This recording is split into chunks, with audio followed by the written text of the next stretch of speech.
Hello, everyone, and welcome to my YouTube channel. It is an enormous pleasure for me to have a discussion today with Ryan McMaken, which is the executive editor at the Mises Institute. How are you, Ryan? I'm okay. It's great to be with you today. It's a tremendous pleasure. It's always good for everyone that is watching. We're going to leave in the details of the video. We're going to leave the links to the latest articles from Ryan because there's a tremendous level of insight that is often lost in most of the mainstream articles and different publications that we read. Ryan, I would like to start, if possible, with your assessment of the reality of the US economy. You have written a lot about the weakness, the true weakness of the labor market and the economy. But if we can go through a few of those main elements that support the view that things are not as rosy as the government tries to sell, that would be awesome. Well, the US, when the jobs data comes out in the first week of every month, we go through this pantomime of sorts where the media focuses on what's called the establishment survey. It's this one survey of all jobs, whether part-time or full-time, and they're reported by large employers. Hmm. And this survey routinely shows big gains, 100,000, sometimes 200,000 or more. But it's so much of it is an illusion. Once you start to delve down more deeply into the employment data, the situation is not nearly as strong as the media is reporting it to be. Hmm. And we can see that in certain key details. If we start looking at, okay, how many people are employed versus how many jobs are there, we Yeah. see that that number hasn't changed since August of last year. In fact, it's down slightly. For this time, it's down 66,000. Hmm. And the last time we saw the number of employed persons down year over year, we were entering a recession. This happens every recession period, is that's what this indicator shows. And then on top of that, we see full-time jobs are actually down year over year and have been for several months. It's part-time employment that is driving most of these job gains that the media is reporting on so enthusiastically. But we've known that the economy was weak for a while, even before we started to really see it in the employment data. We've seen the manufacturing data. The Federal Reserve Bank of both Richmond and Philadelphia, they have manufacturing surveys. Those have been down for many months. Hmm. We had the yield curve phenomenon here, which turned negative a long time ago. Boy, I think more than 20 months ago, maybe, Yeah. and now has gone positive again. And what that always indicates is we're just about to enter recession. You can look at the savings rate. You can look at just the overall situation in terms of new business creation if you start to look more carefully at that data, instead of just at some of these tiny little sole proprietorships that are being formed because they have to by law in California to create their own LLC for Ubering and things like that. So there is really nothing in the data I see that points to a good economy in the United States right now, unless you look at some aggregate measures that reflect gains for wealthy people. Hmm. It's still a situation where luxury goods are doing fine, Yeah. and if you're looking at more expensive cars, they're doing fine. But what everybody's talking about around here is the fact that Dollar General stock is cratering. Yes. Walgreens, the drugstore is cratering. People who are just buying basic goods, they've run out of money. They've Yeah. run out of their savings. They're not seeing gains in their earnings or in their employment. And so what we see is that farther down the ladder you go, the greater pain there is in the American economy right now. And as far as I can tell, is it's not going to be getting any better anytime soon. One of the things that I found staggering, for example, is what you've just mentioned, is the disparity between the part that is doing well relative to the part that is doing negatively. No, I was looking, for example, at the earnings and sales of the Russell 2000, which encompasses most of the companies, the big companies that have the majority of their activity inside the United States, actually very little exports.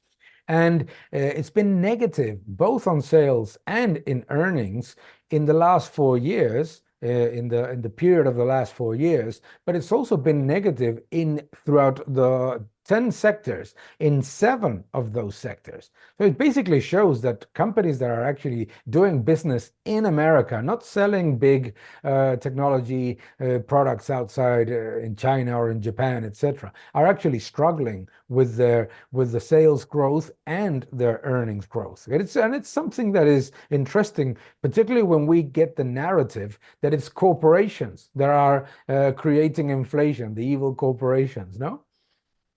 Yes, that the greedflation phenomenon is just awful, and that's a big part of what we do here at the Mises Institute, right? Is we're trying to address what is the narrative going to be once the economy starts to really be obviously bad. You're going to hear everything under the sun about how the problem was we had too much capitalism, greed just increased for some reason, the economy was too under-regulated, which is obvious nonsense, right? And Yeah. so we're trying to get ahead on the economic narrative to really just address all of these myths that you're going to hear, because they're certainly not going to blame the central banks or too much government regulation or too much fiscal spending Yeah. for any of this. But you and I both know what the real problem is. It's all these bubbles that were created by loose money.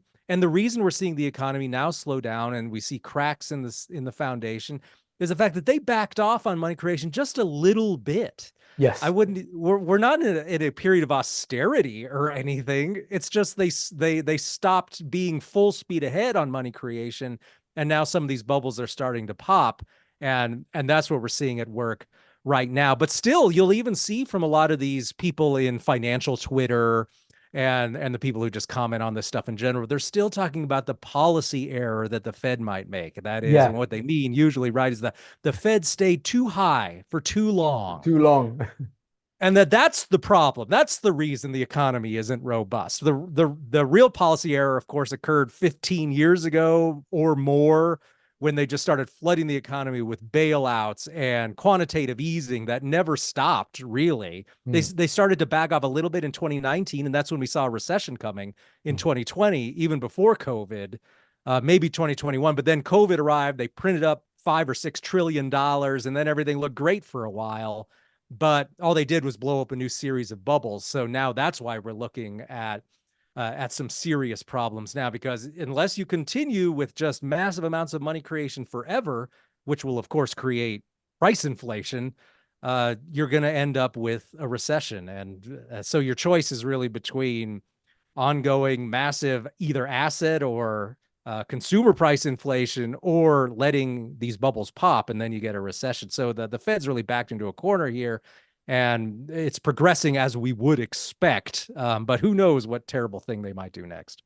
Well, obviously they can't do anything because they're stuck between a rock and a hard place. On the one hand, the Treasury is printing $2 trillion of deficit spending, which they will monetize at some point. So they're giving the illusion of hawkishness, but in reality, they're being gigantically accommodative, as we have seen, for example, with the backdoor bailout of the commercial regional banks, with the enormous injections of liquidity from the window of liquidity. All these things basically mean that the Federal Reserve doesn't have the ability to control money creation and control the inflationary process. They're just trying to adjust the narrative so that people are starting to believe the concept that if inflation is declining, that means prices are falling, which is not. And obviously that inflation is caused by anything and everything except the only ones that can generate aggregate prices going higher, consolidated, and continue rising, which is government destruction of the purchasing power of the currency. Which brings us to the concept of true money supply, which people tend not to look at. And we have seen tremendous articles at the Mises website, and yourself, you have also written about it. People don't understand that the money supply, the amount of money in the system, is significantly larger than what is published. And therefore, even experts, alleged experts, or people that are paying attention to financial markets, make a mistake of thinking that the Fed is being that the monetary policy is being sort of hawkish, or at least restrictive, when it's actually not that way. Walk us through the concept of true money supply.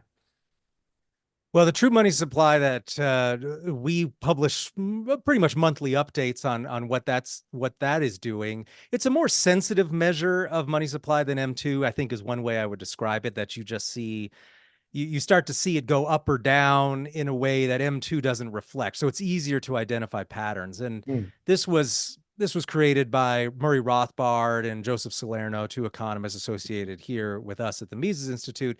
And they wanted to look really at just those portions of M2, or which were also near adjacent to M2, Yeah, that fully better fit the true definition of money. That is stuff that's really ready to be spent at any time and is truly liquid in the full sense of it. And what we see then when we look at that measure, I mean, similar to M2, but even more so when you look at the true money supply, is just the amount of monetary creation that occurred during, obviously, the COVID panic, which was just enormous. These huge 20% year over year increases, something we had not seen ever in such a short time.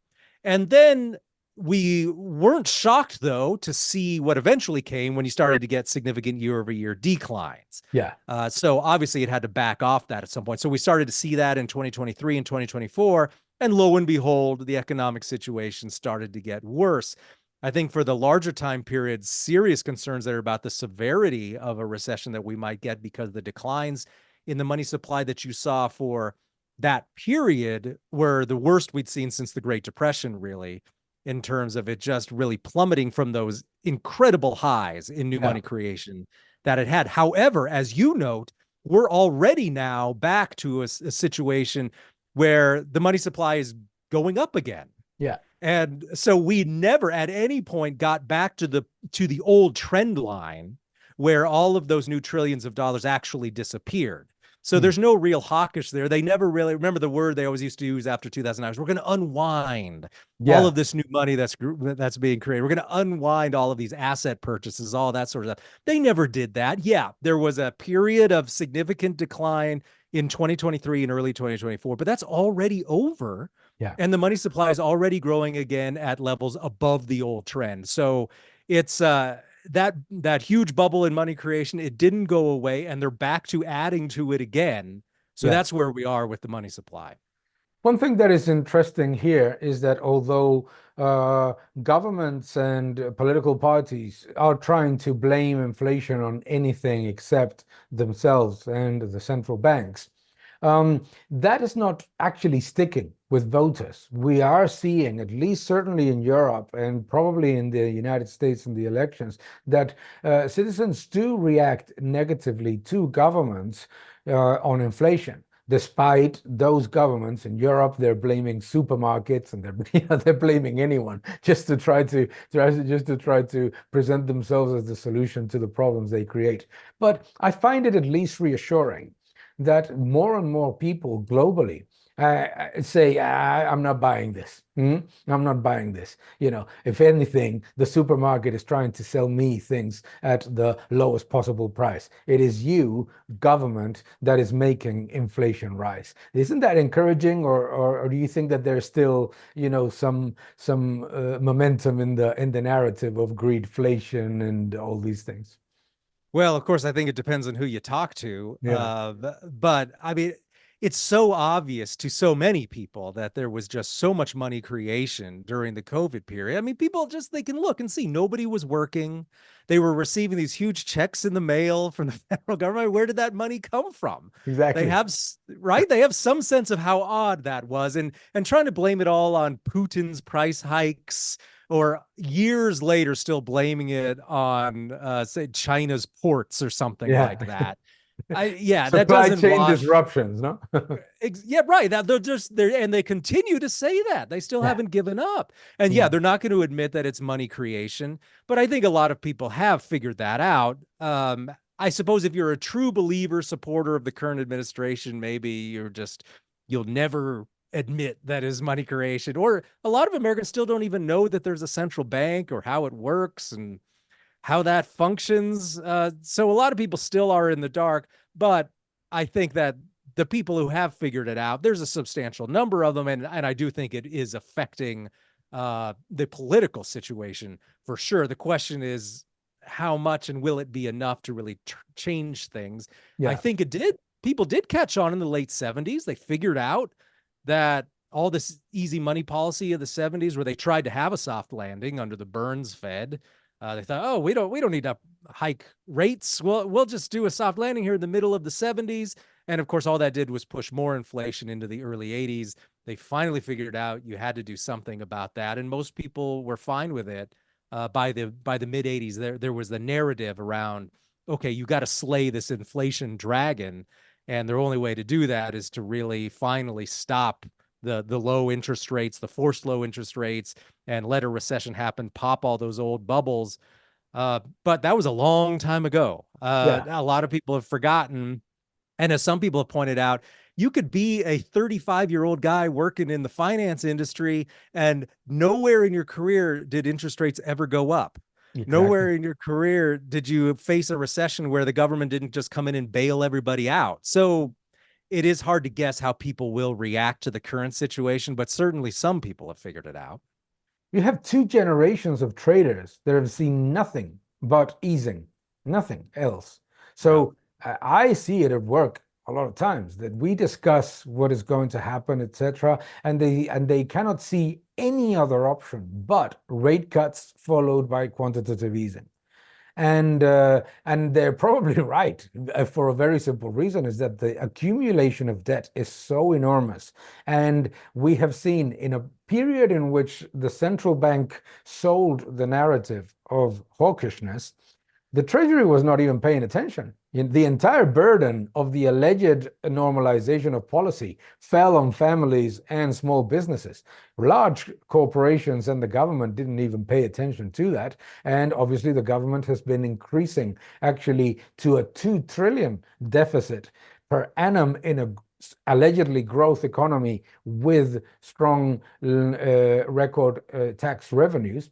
And I was watching the other day I was reading a number of reports, and the Treasury itself, with no expectations of recession, with a 2% per annum economic growth, with record employment and record tax revenues, is estimated a 16 trillion increase in debt between 2024 and 2034.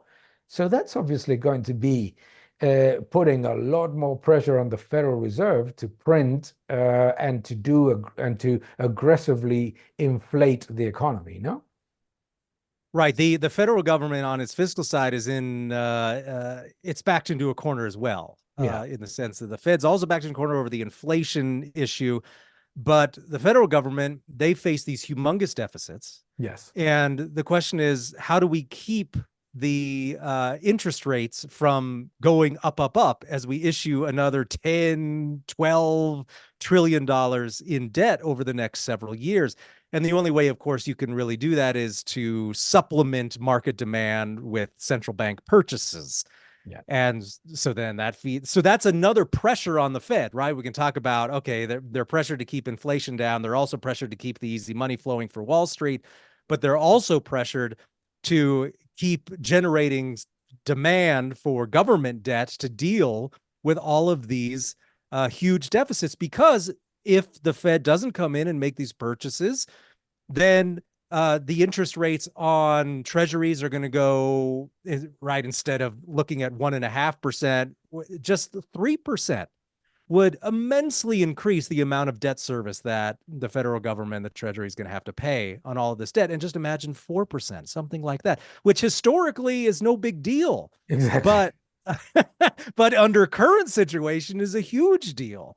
Yeah. And so how are they going to do with that? And if you look at federal spending, you can see how it's just eating up the rest of the federal budget. We're now looking at very soon $1 trillion per year in just interest on the debt. Well, the Social Security budget is about 1.2 trillion. A trillion is more than is being spent on, depending on how you count it, but it's about the same, maybe slightly more than is being spent on military defense. This is a huge portion of overall federal spending. And if that continues going to 1.5, 2 trillion, well, all those people who want their nice federal benefits, that's going to have to be cut back just to pay interest on the debt. So that's going to be another major political problem for the central government. And it's just, they're going to have to make a choice. Do we keep paying these high interests payments on the debt, or do we just decide to cover it all up with more price inflation and somehow blame it on Putin or Yeah. something like that? And I think that's what they do. I think they'll just try to inflate away the federal debt as best they can and blame it on something else. Mm. But yeah, fiscal spending is a huge factor here because somebody's got to pay the interest on that debt.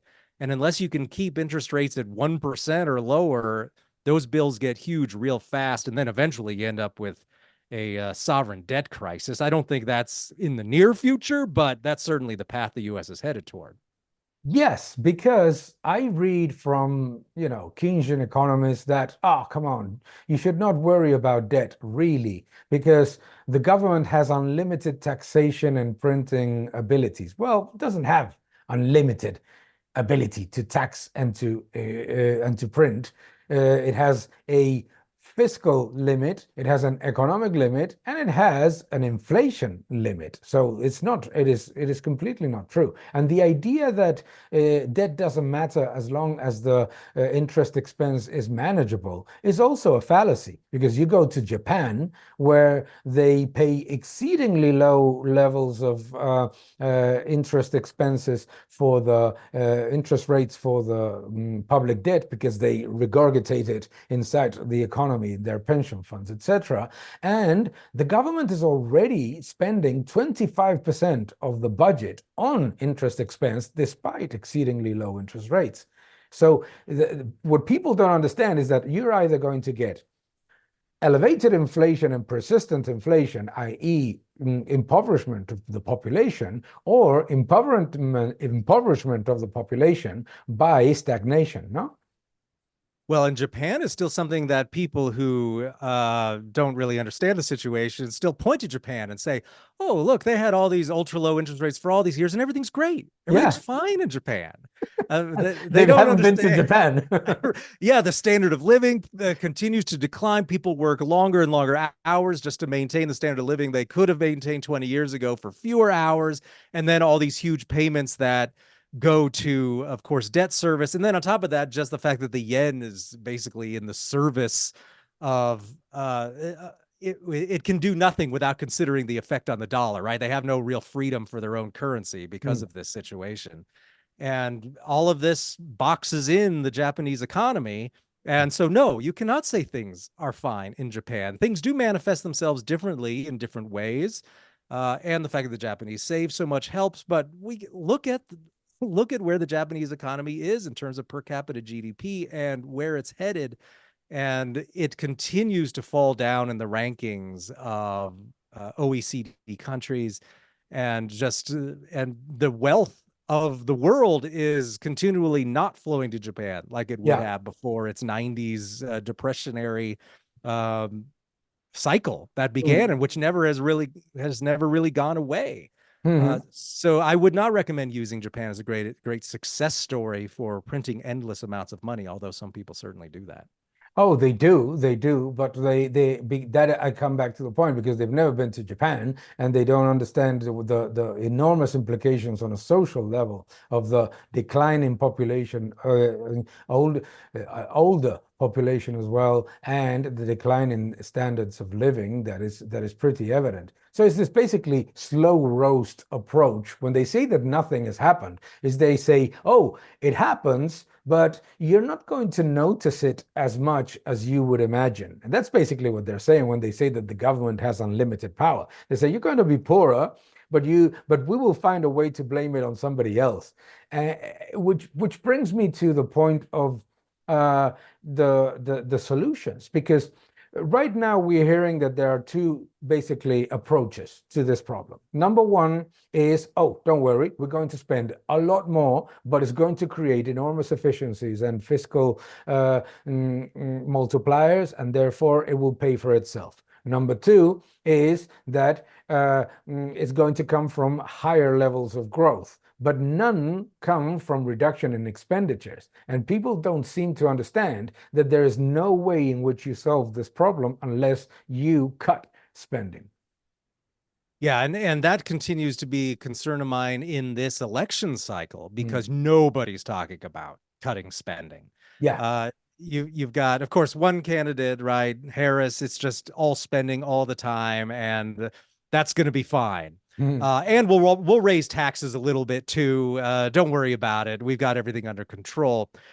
But you've got a slightly different problem with the Trump people who they talk a lot about tax cuts.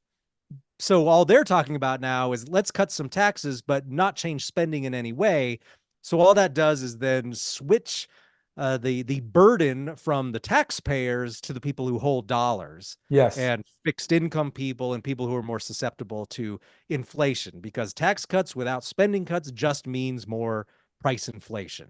Mm. And so you've got that from one campaign, and then from the other campaign, you've got both tax increases and price inflation, I guess is the difference between the two campaigns. But you're going to pay for both of those policies so long as the spending continues unabated, the massive deficits. None of this addresses the core problem, which is Yeah. just the runaway spending. So until you see somebody talking about that, nobody's addressing the problem. But of course, that's incredibly politically unpopular to talk about cutting any of those federal benefits. So good Mm. luck. And one of the things that we are seeing in the European Union, it's very evident, no, is that you hear the narrative of, oh, don't worry, we're going to increase expenditures, but we're going to increase the taxes only on the wealthy, no? And you know what has happened all over the European Union in the past decade is that the barrier of wealthy keeps going down. Hmm? And I'll tell you that in Southern European countries, you are hearing a constant narrative in the more left-wing inclined media, etc., saying, oh, if you make the equivalent of $2,000 a month, you are the rich. $2,000 a month, my friend. So it's basically just lowering the bar of rich to make you understand that you are the rich and that you will be fiscally punishable.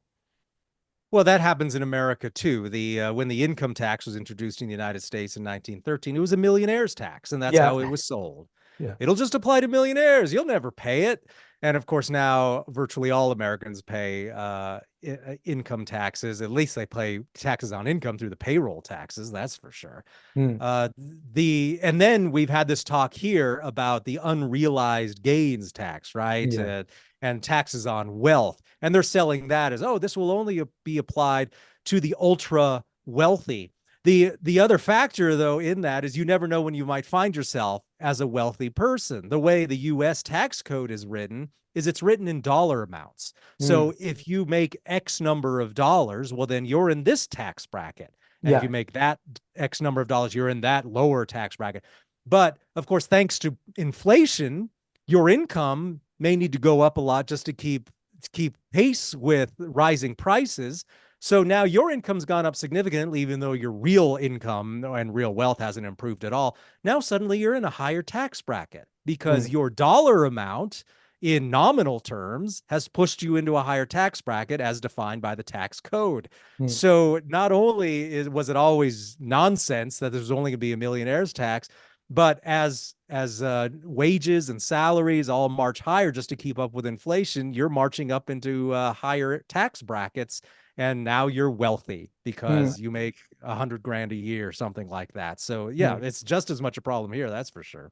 Absolutely. I always say to my students, the moment that you buy the concept that stealing from somebody because they have 10 is good, believe me, you are going to be next.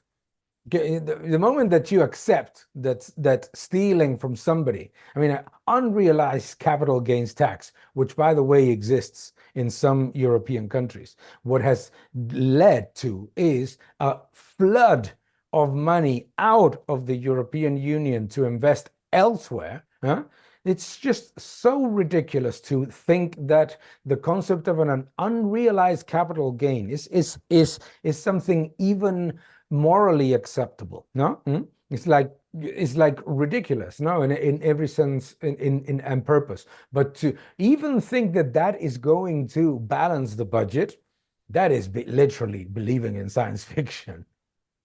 Oh, right. There's not nearly enough uh, ultra billionaires to finance that sort of thing. And then, as you say, they'll just find somewhere else or something else to do with their money. But you know what they'll do then is they'll declare victory over inequality. Because you see this in these countries where they impose massive taxes on the wealthy. So the wealthy leave, and then they say, hey, look, we don't have inequality in our country because there's not any ultra rich and ultra poor. Everyone's just kind of mid because all the super rich people left. That's not exactly the way you solve your fiscal problems in a country. Yeah, I read the other day on I think it was a French newspaper saying that the rise of in the number of rich was intolerable. And the rise in the number of rich was 2%, 2%. It was, I think it was something like 1,000 or 2,000 people, something like that, like irrelevant statistically. But the also another important thing that you just mentioned is declaring victory on inequality. But what is proven to be also a consequence of this ultra loose money and excessive government spending is that you don't declare victory on inequality either. Because look at what has happened in France with the highest taxes and with the highest level of government spending. What you have is an enormous social discontent because taxpayers are incredibly angry about the massive burden that they suffer. And the people that receive those entitlement and subsidies, etc. All those people are basically left to be sort of subclass dependent on the state that feels equally discontent. And therefore, you have all these social riots that we are seeing all over the place. Well, and of course, you're never going to get rid of inequality, the bad kind, right? There's real inequality that results from just market exchange, because some people, entrepreneurs, are able to stumble upon extremely important and valuable ways to contribute to the economy, and they're Yeah. rewarded for that.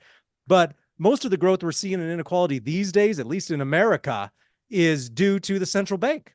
And when you look, it's not a coincidence that the very Mm. wealthy have gained immense amounts of new wealth as their asset prices have increased immensely in recent years. People who don't own assets, people on fixed incomes, first-time home buyers, those sorts of people, their income hasn't gone up hardly at all, and in many cases has gone down. This has greatly increased inequality in the United States.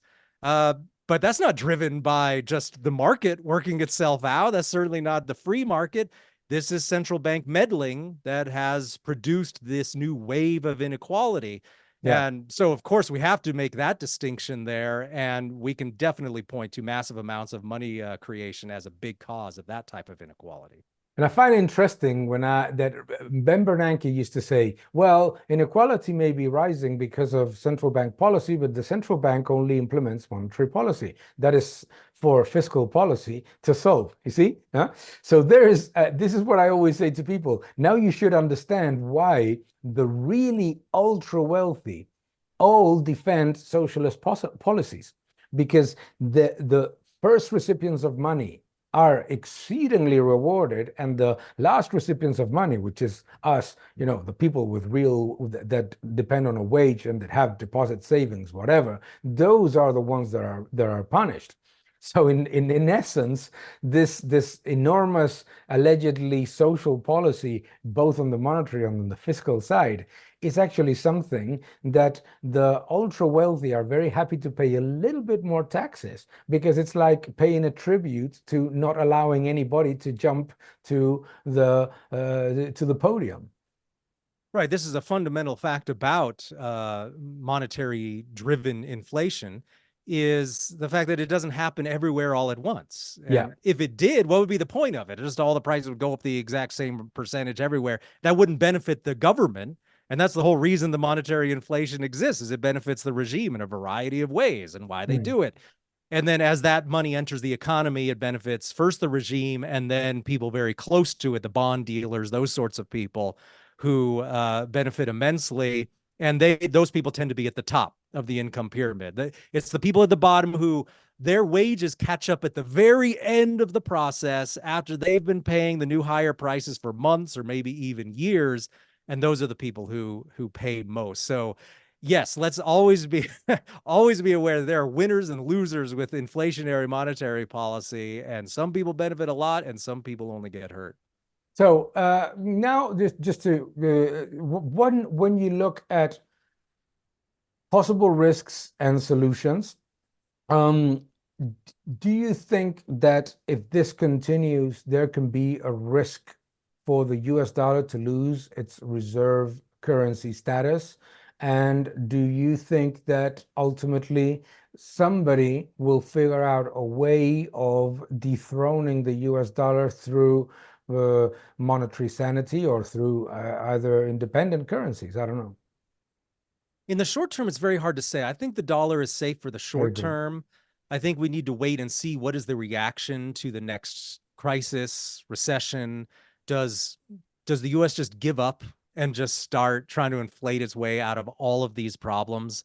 Or will it embrace any sort of even partial austerity, Yeah, which I think would preserve the dollar if they did that, especially if the US put in some level of austerity and then Europe and Japan put in less austerity, right? Because so much of it depends on how much do these other regimes devalue their currency. exactly. It's relative. Mhm. Right. And so it could be that the dollar is the least bad in the basket, so people stick with the dollar. At Yeah. this time, there doesn't seem to be a ready replacement for the dollar that I can see. However, I do think we are seeing real, true pressures to not be fully invested in the dollar. I do think you see Yeah. this slow roasting issue with the BRICS and their attempt to create something that's outside the dollar's control.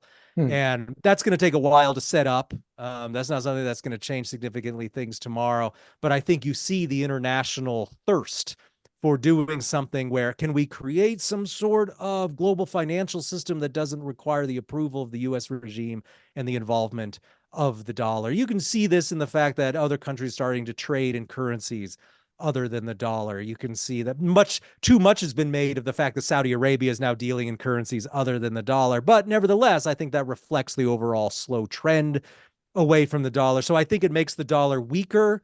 Um, is there some other global currency ready to replace it? Certainly not suddenly and fast. I mean, even if we look at how the dollar replaced sterling decades ago, there was a fairly long process that was required to play out, and there was a lot of ups and downs there. That was not a 5 or 10 year process.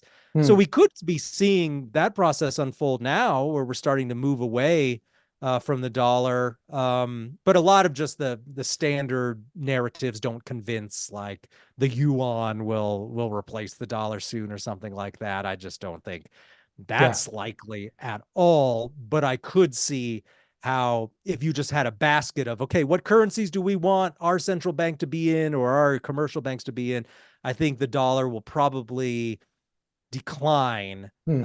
from its current exalted place. But that's not going to fundamentally change the US's position in terms of geopolitics, except over a slower and more medium and long term situation.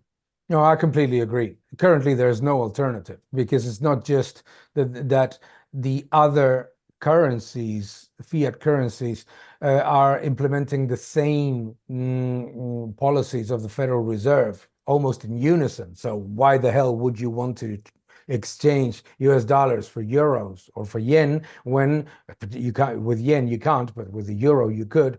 But when they're actually being even more dovish than the Federal Reserve is, and because the other alleged alternatives don't have either the freedom of capital and the independent institutions that are required to have a monetary system. But what I do see is that if the Federal Reserve continues to try to devalue the currency in a way that makes the US dollar less valuable as a reserve, then what central banks are likely to do all over the world is what they have already started to do, which is to buy more gold and to adjust in their balance sheet the amount of treasuries that they own relative to the gold that they own.